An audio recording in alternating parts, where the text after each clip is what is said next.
ভারতীয় রেলওয়ে বিশাখাপত্তনম স্টেশনে humanoid robot ASC Arjun চালু করেছে। East Coast Railway Visakhapatnam railway স্টেশনে এএসসি অর্জুন নামে একটি হিউম্যানয়েড রোবট চালু করেছে। জাতীয় পরিবহন সংস্থার মতে ভারতীয় রেলওয়েতে এটি প্রথম কোনো উদ্যোগ।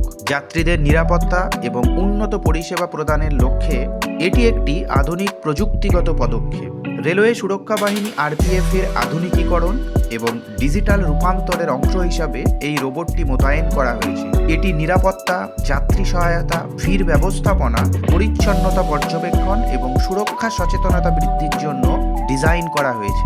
ইস্ট কোস্ট রেলওয়ের মতে এই রোবটটি সম্পূর্ণভাবে বিশাখাপত্তনমে তৈরি করা হয়েছে এবং এতে দেশীয় প্রযুক্তি ব্যবহার করা হয়েছে। এই উন্নত প্রযুক্তিটি তৈরি করতে দলটিকে 1 বছরেরও বেশি সময় কাজ করতে হয়েছে। হিউম্যানয়েড রোবট এএসসি অর্জুনের প্রধান সক্ষমতা সমূহ: নাম্বার 1, অনুপ্রবেশকারী শনাক্তকরণ করতে পারবে। ফেস রিকগনিশন সিস্টেমের মাধ্যমে রোবটটি অনুপ্রবেশকারীদের শনাক্ত করতে পারে এবং সঙ্গে সঙ্গে আইওটি ভিত্তিক সতর্কবার্তার মাধ্যমে আরপিএফ কর্মীদের জানাতে পারে। নাম্বার 2, ভিড় ব্যবস্থাপনা।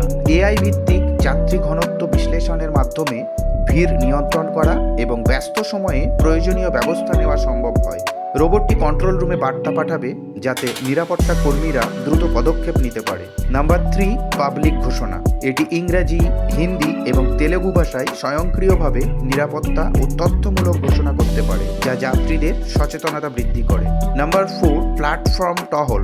রোবটটি প্ল্যাটফর্মে স্বয়ংক্রিয়ভাবে টহল দিতে সক্ষম এবং চলাচলের পথে বাধা এড়িয়ে চলতে পারে। নাম্বার 5, যাত্রী সহায়তা। এএসসি অর্জুন বন্ধুত্বপূর্ণ অঙ্গভঙ্গি এবং প্রয়োজনীয় তথ্য প্রদানের মাধ্যমে যাত্রীদের সাথে যোগাযোগ করে। নাম্বার 6, পরিস্থিতিগত সচেতনতা। ইন্টিগ্রেটেড ড্যাশবোর্ডের মাধ্যমে এটি রিয়েল টাইম তথ্য সরবরাহ করে, যা আরপিএফ এবং কন্ট্রোল রুমের সিদ্ধান্ত গ্রহণে সাহায্য করে। নাম্বার 7, আগুন ও ধোঁয়া শনাক্তকরণ। দ্রুত আগুন বা ধোঁয়া শনাক্ত করে সতর্কবার্তা পাঠানোর ফলে জরুরি পরিস্থিতিতে দ্রুত ব্যবস্থা নেওয়া সম্ভব হয়। আশা করি আমরা এই ধরনের হিউম্যানয়েড রোবট দেশের অন্যান্য বড় ব্যস্ততম রেলওয়ে স্টেশনগুলোতেও খুব শীঘ্রই দেখতে পাবো। অসংখ্য ধন্যবাদ।